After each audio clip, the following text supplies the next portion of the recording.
kusoo dhawaada channelkayga Cabdishakuur Maxamed Xasan oo aan alaaba idinkugu soo gudbino waxyaabo badan oo ku saabsan caafimaadka.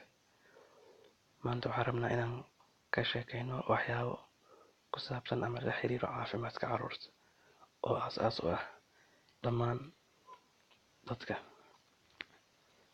Maanta waxaan rabnaa sida ognahay carruurta marka ay yar yihiin aad ayay u korayaan, marka muhiim waxaa ah marka in caafimaadkooda laga taxadiro iyo raashinka ugu fiican ee ilmaha la siin karo. Koleyba waan mid ayaan ugu sheekeyn doonaa oo proteiniska ay kamid yihiin iyo fruitska wax loo yaqaano ama miraha. Marka miraha waxaa kamid ah cambaha ilmaha faa'iido badan ayuu leeyahay. Marka waxaan rabnaa inaan sheegno faa'iidadaas iyo sababta macnaha faa'iidada ay u leedahay in ilmaha yariiska la siiyo cambo. Cambuhu waa miro oo laga helo Soomaaliya aad uga baxo. Raashinka wuu furaa, fitamiino badan ku jira, macdano badan ku jira. Marka qodob ayaan ugu sheekeyn doonaa faa'iidada uu leeyahay cambaha ilmaha yariiska. Qodobka koowaad, cambuhu wuxuu ka hortagaa in ilmaha markii ay dhididaan oo kale camal ama in fuuq-bax ku dhaco, sababtoo ah cambaha waxaa ku jira biyo fara badan. Cambahaas marka ilmaha wuxuu siinaa in macnaha biyo badan uu jirkiisa helo, maadaama cambuhu uu ka kooban yahay ama ay ku jiraan waxyaabo badan oo biyo ah. Wuxuu kaloo cambuhu ka hortagi karaa in ilmaha uu ka fuuq baxo ama markuu ilmaha aad u dhidido, dhididkaas waxaa laga yaabaa waxa loo yaqaano waxaa ka imaan karo heat stroke ama sunstroke ama fuuq-bax ka dhashay cunuga inuu aad u dhidido. Marka maadaama ilmaha yariiska ay aad u dhedheelaan, dhididkoodana uu badan yahay, muhiim waxaa ah marka dhididkaas baxay wax u bedelo.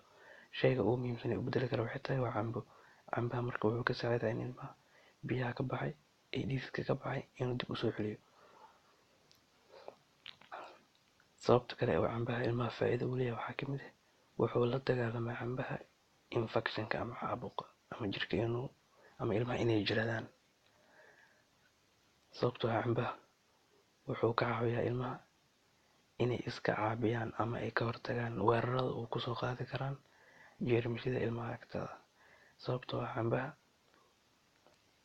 wuxuu xoojiyaa difaaca ilmaha. Wuxuu kaloo ka hortagaa hargabka iyo waxyaabaha la midka ah ayuu cambaha ka hortagaa. Faa'iido kale oo cambaha ilmaha u leeyahay waxaa kamid ah cambuhu waa wax jilcan oo ilmaha uu shiidi karo ama dheefshiidka ilmaha uu adkeysan karo. Sababtoo ah cambuhu waa wax hilib jilicsan ayuu ka samaysan yahay. Marka carruurtu waa ay rugi karaan, caloosha ilmahana waa ay shiidi kartaa. Saasuu marka muhiim u yahay marka cambaha. Sababtoo ah cambaha wuxuu kaloo leeyahay waxa loo yaqaano fiber oo caloosha jilciya. Wuxuu kaloo cambuhu leeyahay dheecaano iyo waxyaabo kiimika oo ka saacida ama qayb ka qaata dheefshiidka, taasoo marka ka dhigaysa in cambaha uu faa'iido u leeyahay mindhicirka ilmaha.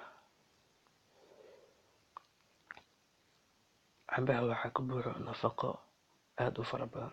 Waxaa kamid ah vitamin A, waxaa kamid ah vitamin C, waxaa kamid ah vitamin B6 iyo qaybo macdan uu ka kooban yahay sida potassium iyo magnesium. Vitamin A wuxuu ka saacidaa ilmaha aragtidooda in araggooda uu kordho. Vitamin C wuxuu kaloo ilmaha ka saacidaa in jirka difaac badan uu yeesho. Vitamin B6 lafaha ayuu ilmaha u dhisaa. Wuxuu kaloo cambaha faa'iido u leeyahay ilmaha. Wuxuu ilaaliyaa cambuhu aragga ama ilmaha araggooda. Sababtoo ah cambaha waxaa ku jira vitamin A. Vitamin A wuxuu ka caawiyaa in aragga ilmaha uu aad u koro, si fiican u koro. Sidoo kale cambaha